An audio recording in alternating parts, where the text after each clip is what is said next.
नोटबंदी को आज 1 साल पूरे हो गए हैं। इस नोटबंदी से आम आदमी को क्या मिला, इसी पर बात करने के लिए हमारे साथ केंद्रीय कानून और आईटी मंत्री है रविशंकर प्रसाद जी, जो हमारे साथ सीधे जुड़े हुए हैं। रविशंकर जी, सबसे पहले मैं आपसे ये जानना चाहूंगा, कल आपने भोपाल में भी प्रेस कॉन्फ्रेंस की थी, बड़े तफसील से गिनाया कि किन किन बातों से फायदा हुआ, लेकिन आज आम आदमी जानना चाहता है कि 1 साल बाद उसे नोटबंदी से क्या मिला। देखिए, सबसे बड़ी बात है ये देश को और ईमानदार बनाने की कोशिश है। काले धन का घून देश को खा रहा था। अब मैं आम आदमी की बात आपको सीधा गिनाऊं तो आज मकान के दाम कम हुए हैं, रियल एस्टेट के। आज इंप्लॉय प्रोविडेंट फंड में 1 करोड़ 3 लाख अधिक कर्मचारियों को उसका लाभ मिल रहा है, जो पहले कम मिलता था। आज पेमेंट ऑफ बोनस एक्ट में 50 लाख नए अकाउंट खुले हैं, जो मजदूरों को इसका लाभ मिलने जा रहा है।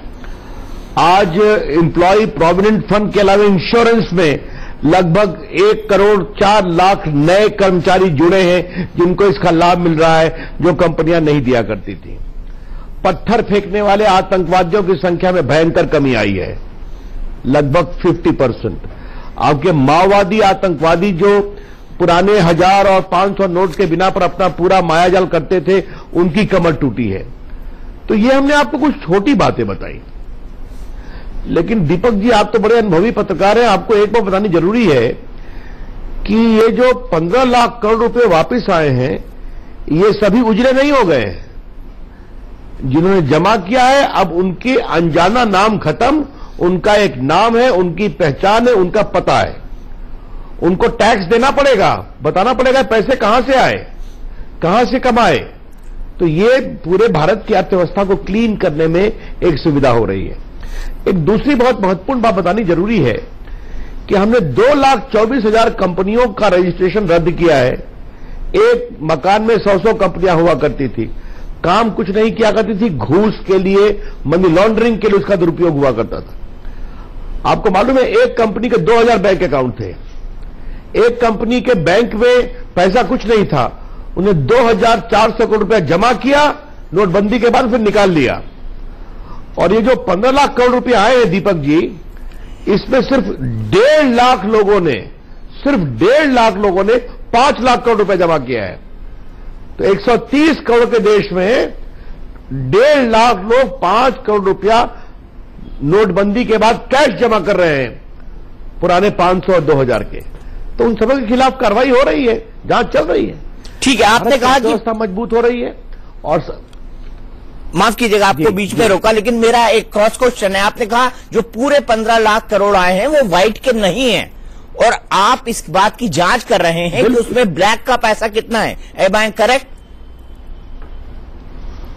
नहीं, उसमें हम ये बता रहे हैं कि अगर आप अपनी कमाई को बता देंगे कि ये पैसा हमारी कमाई का है, टैक्स देंगे तो ठीक है, लेकिन अगर आप नहीं बता पाएंगे तो जांच तो होगी।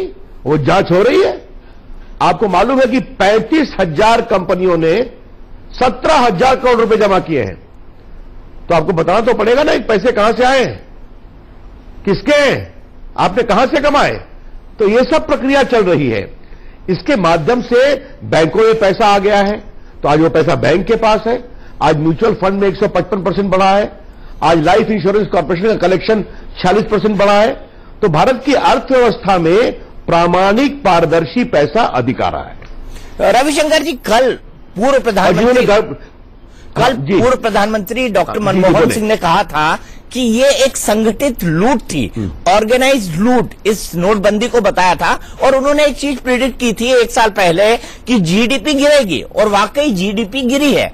आप इन दोनों कॉन्ट्रडिक्शंस को कैसे देखते हैं? आप जो कह रहे हैं और वो जो कह रहे हैं, जमीन आसमान का फर्क है। मनमोहन सिंह अपने समय की याद कर रहे थे।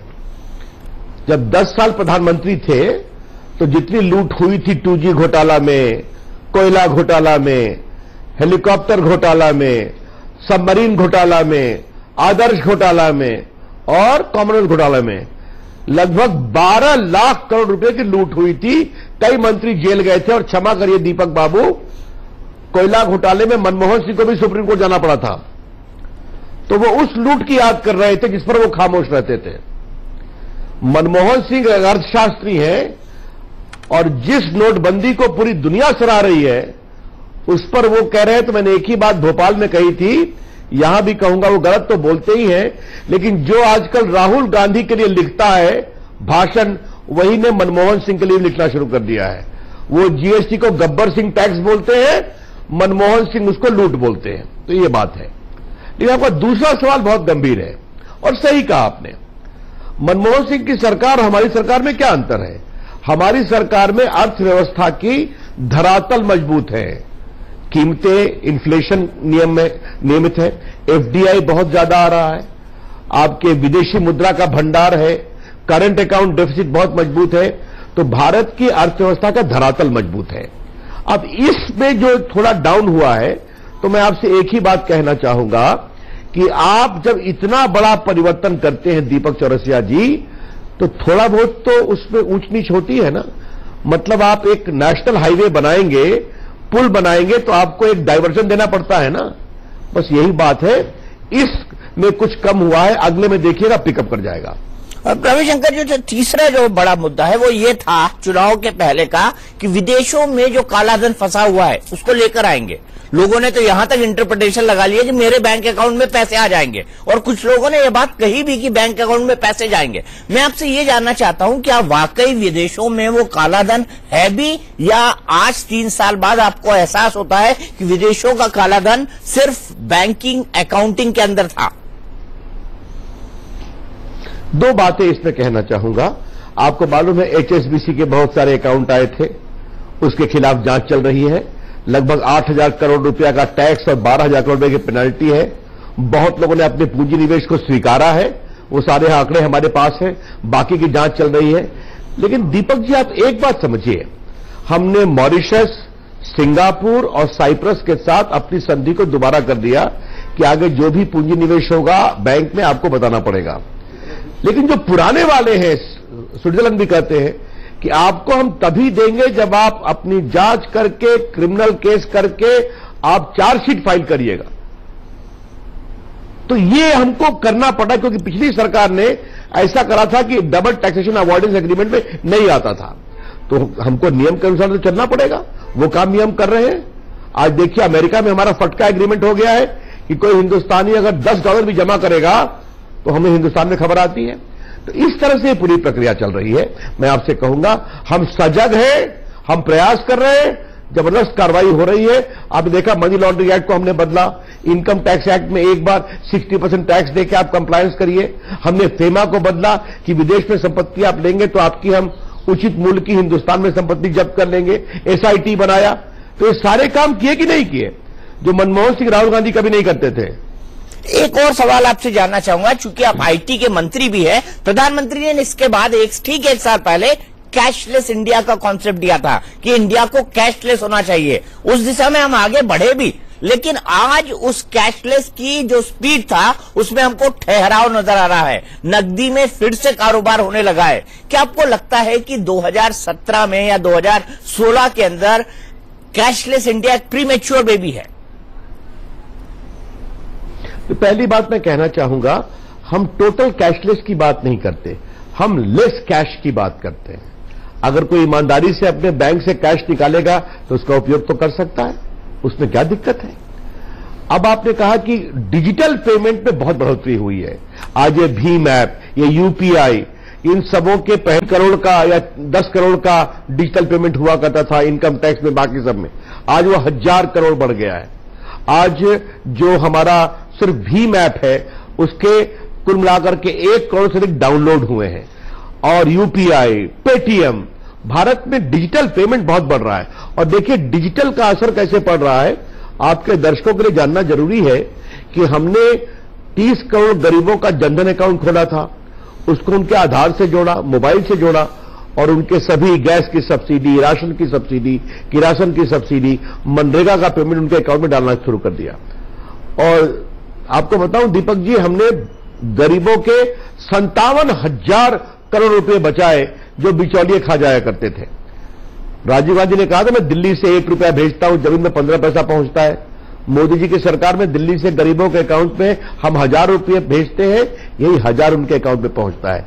यही है डिजिटल इंडिया, यही तो है डिजिटल पेमेंट, यही है डिजिटल गवर्नेंस, जिसके माध्यम से देश को सुधारने की कोशिश कर रहे हैं।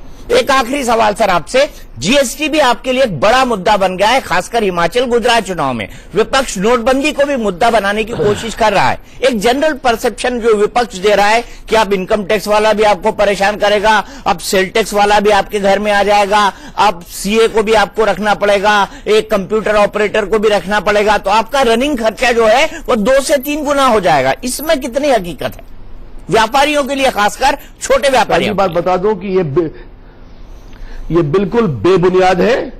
प्रधानमंत्री ने कहा है किसी को पूर्व के ट्रांजैक्शन के लिए तंग नहीं किया जाएगा, और मुझे मालूम है 1 करोड़ 7 लाख छोटे व्यापारी, बड़े व्यापारी आए हैं, बाकी भी आएंगे। हम उनको समझा रहे हैं, उनकी सही समस्या समझ रहे हैं, और जीएसटी नोटबंदी के कारण हिंदुस्तान ईमानदारी अधिक टैक्स कलेक्शन की ओर आगे बढ़ रहा है। इनकम टैक्स के कलेक्शन में 26% की वृद्धि हुई है। लेकिन दीपक जी एक चीज बताइए, क्या देश को काले धन के घून पर छोड़ दें? पूरे काले भ्रष्टाचार को देश को प्रभावित करने दें? और जहां तक चुनाव की बात है, तो आप तो फिर कहूंगा अनुभवी पत्रकार है। यूपी में ये 2 लड़के एक साइकिल पे घूम रहे थे ना, यूपी के लड़के, और वहां भी यही बात, नोटबंदी की बात, जीएसटी की बात। क्या हुआ? राहुल जी की पार्टी, सोनिया जी की पार्टी को मिली 7 सीट, माने जोड़ा भी नहीं लग सका। तो यही प्रचार वो हिमाचल में कर रहे हैं, ये गुजरात में कर रहे हैं। देश का गरीब आम आदमी समझता है कि मोदी जी देश को ईमानदार बना रहे हैं, देश को आगे बढ़ा रहे हैं। हमें जनता के आशीर्वाद पर भरोसा है। बहुत बहुत शुक्रिया रविशंकर प्रसाद जी, जो आपने नोटबंदी और जीएसटी जैसे महत्वपूर्ण मुद्दे पर हमसे बात की। फिलहाल इंडिया न्यूज पे वक्त है एक ब्रेक का। ब्रेक के बाद मेरे साथ देखिए कैसे